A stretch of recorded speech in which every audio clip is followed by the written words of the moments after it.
রাষ্ট্রপতির যে ভাষণের কথা এখানে বলা হচ্ছে, রাষ্ট্রপতির এই যে থেকে যাওয়া, তাকে এইভাবে সেলিব্রেট করা, সেই প্রত্যেকটা জিনিসের আমরা বিপক্ষে। রাষ্ট্রপতির ভাষণের সময়টাতে আমাদের যে ভূমিকার বিষয় সেটা আপনারা সে সময়টাতে দেখতে পাবেন। এখনো পর্যন্ত সংবিধান সংস্কার আদেশ অনুযায়ী যে সংবিধান সংস্কার পরিষদের সভা আহ্বান করার কথা, সেটা এখনো পর্যন্ত তার কোনো উদ্যোগই গ্রহণ করা হয়নি। শপথ গ্রহণ না করা, অধিবেশন আহ্বান না করা, কার্যত বাংলাদেশের আইনকে লঙ্ঘন করা।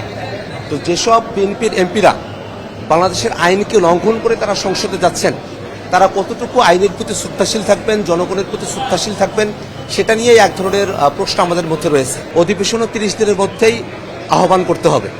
তো আজকে 30 দিনের বাধ্যবাধকতার জায়গা থেকে সংসদের যে কার্যক্রম সেটা শুরু করা হলো, কিন্তু এখনো পর্যন্ত সংবিধান সংস্কার আদেশ অনুযায়ী যে সংবিধান সংস্কার পরিষদের সভা আহ্বান করার কথা, সেটা এখনো পর্যন্ত তার কোনো উদ্যোগই গ্রহণ করা হয়নি।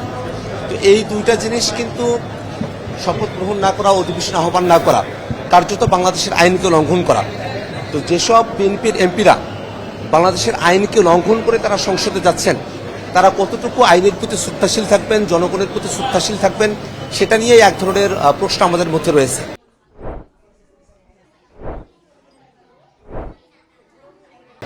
তথাপিও আমরা যারা বিএনপির এমপিরা আছেন তাদের কাছে আমরা প্রত্যাশা রাখবো, জনগণ যে গণভোটে রায় দিয়েছে সেই রায়ের প্রতি সম্মান দেখিয়ে তারা আজকেই সংবিধান সংস্কার পরিষদের সদস্য হিসেবে শপথ গ্রহণ করবেন এবং আমরা একটা কার্যকর সংসদ দেখতে পাবো।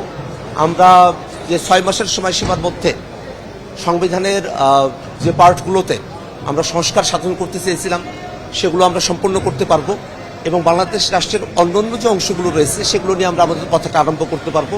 একটা কার্যকর সংশোধন আমরা প্রত্যাশা করি। রাষ্ট্রপতির ভাষণের সময়টাতে আমাদের যে ভূমিকার বিষয় সেটা আপনারা সে সময়টাতে দেখতে পাবেন। আমরা বিরোধী দলীয় জায়গা থেকে সিদ্ধান্ত নিয়েছি, আমাদের এখনো মিটিং চলমান রয়েছে এবং রাষ্ট্রপতির যে ভাষণের কথা এখানে বলা হচ্ছে, রাষ্ট্রপতির এই যে থেকে যাওয়া, তাকে এইভাবে সেলিব্রেট করা, সেই প্রত্যেকটা জিনিসের আমরা বিপক্ষে। বরং আমরা সরকার দল বিএনপির কাছে আমরা আহ্বান রেখেছি যে তাদের যেহেতু 2/3 মেজরিটি রয়েছে, সিম্পল মেজরিটিও তাদের রয়েছে, তারা এই রাষ্ট্রপতির অভিশংসনের জন্য তারা সংসদে তাদের কার্যক্রম শুরু করবে, এই আহ্বান এবং এই প্রত্যাশা আমরা বিএনপির কাছে রাখছি।